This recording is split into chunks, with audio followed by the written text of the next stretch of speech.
Good morning, Bulldogs. I'm Apal. And I'm Porter. And you're watching KAHS News. Porter, have you been caught parking in the red zone? I can say I have, but things are changing, so I made a video all about it.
Hopefully you learned your lesson. I know. Bulldogs, have you ever wanted to stay after school for tutorials and wondered how you'd get home? No worries, Michael will show you how to get on the afternoon late bus. Hello, Bulldogs. Have you stayed after school for tutorials and had to scavenge to find a ride? Well, here's the solution. Afternoon school buses. Let's check it out. Hello, so I'm here with Miss Diaz, the person that is in charge of the afternoon school buses. Miss Diaz, so how does a student get an afternoon school bus pass? Okay, so it's called the Student Work Center, and it is done on it's on Tuesdays and Wednesdays. They come to D3, which is Mr. Love's room. It's a lab. They are able to work on any class they want. They have computers available. They can print. In order for them to ride the bus, they must be there by 3 o'clock. If a student needs to go to a tutorial to another teacher, they can do that. After 3, they must have a pass from that teacher in order to get into the work center. They have to stay in that room until 4:45. They will get a pass, and there are 2 buses available that will take them home depending on the address and what the route it will take. Sometimes the Spanish National Honor Society or the National Honor Society students will come in for hours to do peer tutoring. Mr. Love and Mr. Langston are there as well to help with the tutorials if they need any help. They should take advantage of it. Okay, so this bus is mainly for academics. So if a student has football practice, they won't be able to come to attend to get a pass to go home using the afternoon school You bus. are correct. This is in academics for students that are struggling or that need a computer or they need a printer. This is not for extracurricular activities. The buses are not for that purpose. The buses are for academics only. Okay, thank you. You're welcome. We've only been in school for a month and I'm already looking forward to the next break. Oh, well, no worries, because next Friday is Fair Day, and so that means a long weekend. I wonder what FFA is doing. Well, turns out Donna has a video for us. Check it out. Hi, I'm here with the 2018-2019 Austin FFA. So what events will FFA be participating in this year? We participate in LD competitions such as quiz, creed, and radio, and we also do a CDE competition with livestock and milk quality, and you can also raise an animal for the fair and for the rodeo. And what steps go into preparing for the fair? Preparing for the fair is really easy. You just raise the animal, take care of it, just like a baby. You have to walk it, feed it, bathe it, clean it, like it's really gross. You have to get tags for their ears so they know what numbers they go in for the fair. You have to set up your pin at the fair, and yeah, it's pretty easy. And do you need experience with animals to be an FFA and take place in the fair? No, you don't have to have any experience with animals. We do learn about animals, but you don't actually have to do anything with animals if you don't want to. And how do Austin students support the FFA if they wish to do so? So we have next Sunday, our Austin FFA members are going to be showing their pigs. So if you guys want to, you guys can come out to the fairgrounds to see them and support them in that way. Okay, and if a student or anyone has any more questions, who should they contact? If a student has any questions, they can ask either Mr. Willis or one of us, the officers, or you can go to our website at austinffa.org. Okay, thank you. Thank you. I can't wait for the fair. Well, I don't know if I'm going to the fair, but I'm sure going to enjoy my long weekend. Me too. Are you taking psychology? No, but I heard there's some social experiment going on in the school. Oh, really? What is it? It's something about the word of the month, integrity. Let's see.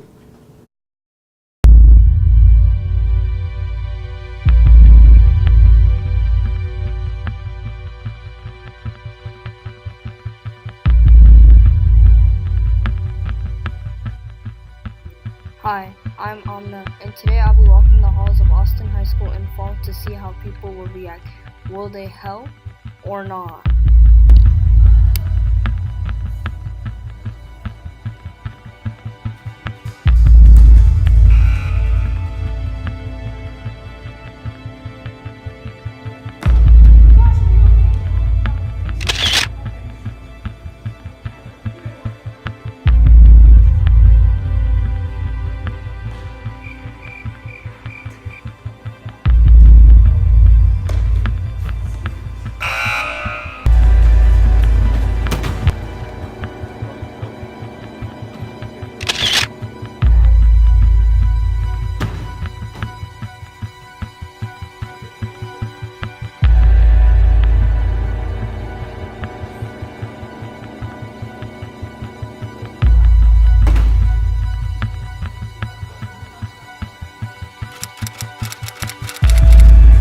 Make sure to tweet us what you think. We'll be checking. Have a great day, Bulldogs.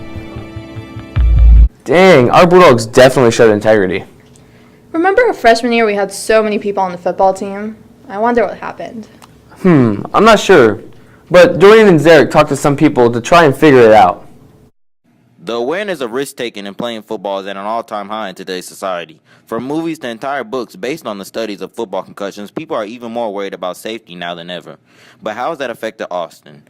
We asked around the football locker room to see if there was a true decline in football participation at Austin and if it has anything to do with the studies of concussions based on today's football studies. Have you noticed a decline in teammates through years of playing football? Yes, I have. Do you think that has anything to do with injuries and parents not wanting their child to participate?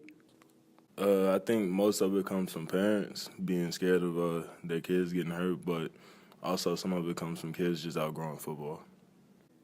Over the years of you coaching football, have you noticed a decline in players? I've noticed a bit of a decline, but it has to do with a lot of different factors.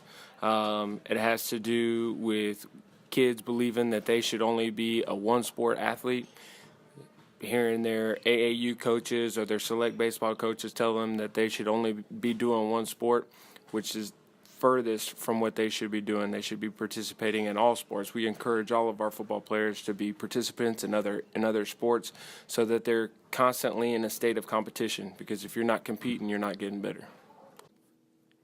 Do you think that has anything to do with growing fear of concussions in football? Injuries happen, wherever you go. You can get injured walking outside, stepping off a curb, and spraining your ankle. So I don't think so. I don't think that the movie Concussion from Will Smith helps us out too much. But other than that, no, I would not like to think that that's the reason why people aren't playing, because we have all the top of the line equipment. What the professionals are putting on, that's what we're putting on all of our kids. So I hope that's not the case. As a coach, it's our priority to make sure that our athletes are safe. So our biggest thing is we want to teach them proper techniques. We want to make sure that they're properly equipped, and we want to do everything on our end to make sure that they're safe and that they're comfortable and that they can perform top condition. I'm a new parent, so I absolutely understand that my child's safety is my number one priority, and so and all of our coaching staff has kids, and we implement that into how we coach. It's our number one priority for our kids to be safe and be comfortable and feel protected when they're out there. So from that side of things, I would say that they are safe. There's risk involved in everything, so I can't guarantee that any one player is going to get hurt or not hurt. That's just the unfortunate fact of our sport, but our player safety is absolutely a priority here. Munro Cullen made a very strong point in his recent story on this topic, that maybe the fears of football have been overblown, that it's time to avoid concussions, not avoid letting your child play. So are there any ways we can make football safer? Let's visit the topic again towards the end of the season. The new iPhones came out today. Look has all the information. New stunning designs, innovative changes, and incredible displays. The Apple keynote reminds us why Apple is at the top of the tech industry. Today, I'll give you an overview on the upcoming releases and what's new about the iPhones and the Generation 4 Apple Watch. Apple introduces 3 new phones, the iPhone XS, XS Max, and the less expensive XR. The iPhones XS and XS Max support a 5.8-inch and 6.5-inch Super Retina custom OLED display, while the XR supports a 6.1-inch Liquid Retina LCD display. All iPhones will not have a home button, but don't worry, you can now unlock the new phones with Face ID. Behind that display is the most powerful chip yet, the A12 Bionic. With this new chip, the iPhones are up to 15% faster and use 50% less power than last year's. The XS starts at $999, and the XS Max starts at $1,099. If you're not willing to spend that, the new XR will be starting at $749. The XS and XS Max will be available on September 21st in 64, 256, and the gigantic 512GB configurations, while the XR comes on October 26th with 64, 128, and 256GB configurations. The Apple Watch Series 4 introduces a 30% larger screen with 3 new configurations: the base Apple Watch 4, the Nike Plus, and the Apple Hermes. The new S4 chip is 2 times faster and the speaker is 50% louder. The new ECG is a huge achievement for Apple, as you can now check your heart's health anywhere, anytime. The base Gen 4 and the Nike Plus start at $399 with another $100 with LTE. The fashionable Hermes watch starts at $1,249 and can go anywhere up to $1,500 depending on the style. Obviously, this is just the surface of Apple's new releases, and if you're interested, you can watch the keynote on Apple's website or their YouTube channel. Man, those look really cool. Porter, do you have any hidden talents? Personally, I don't have many talents, but I hear some of our Bulldogs do. What's up, Bulldogs? As you may know, Austin High School is a very diverse school, so we decided to shed some light on some of our talents some students may have. Our first hidden talent is sophomore Kaylin Freeman. Hi, my name's Kaylin, and my hidden talent is singing. How you gonna up and leave like that when I gave you all My inspiration for this song was like, I've been through many hardships and stuff like that, and it's not necessarily about me.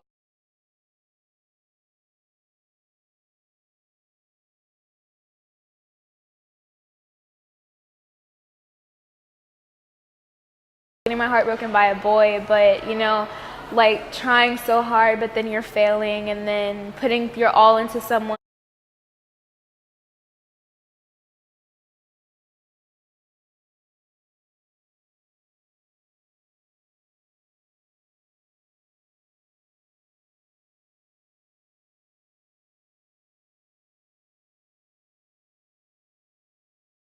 You may know Austin High School is a very diverse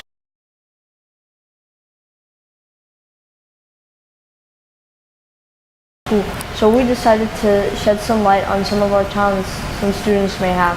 Our first hidden talent is sophomore Kaylin Freeman. Hi, my name's Kaylin, and my hidden talent is singing. How you gonna up and leave like that when I gave you all My inspiration for this song was like, I've been through many hardships and stuff like that, and it's not necessarily about me getting my heart broken by a boy, but you know, like trying so hard, but then you're failing, and then putting your all into someone, and they're not giving you that equal all back. And this is my second song, and my YouTube channel is KK Freeman, and my first song was Happier by Ed Sheeran. It was a cover. It wouldn't be no dates, it would be no staying late at my house, it would be no watching movies on my couch. It went left and I'm just trying to figure out, said you always be my baby, then you bounce. Basically, for me, that's like I put my all into one person and they completely shut me down, and it's like you're not going to do me wrong and then expect me to give you like, oh, hey, you can come over, let's watch a movie, let's go hang out. Like, no, like, you're completely like done to me and dead to me. It wouldn't be no dates, it would be no staying late at my house, it would be no watching movies on my couch. It went left and I'm just trying to figure out. Said you'd always be my baby, then you bound. How you gonna up and leave like that when I gave you all I had? I gave you the real me, told you all my feelings, and I turn around in front like you don't feel me. That's all we have for Friday. Have a great weekend, Bulldogs.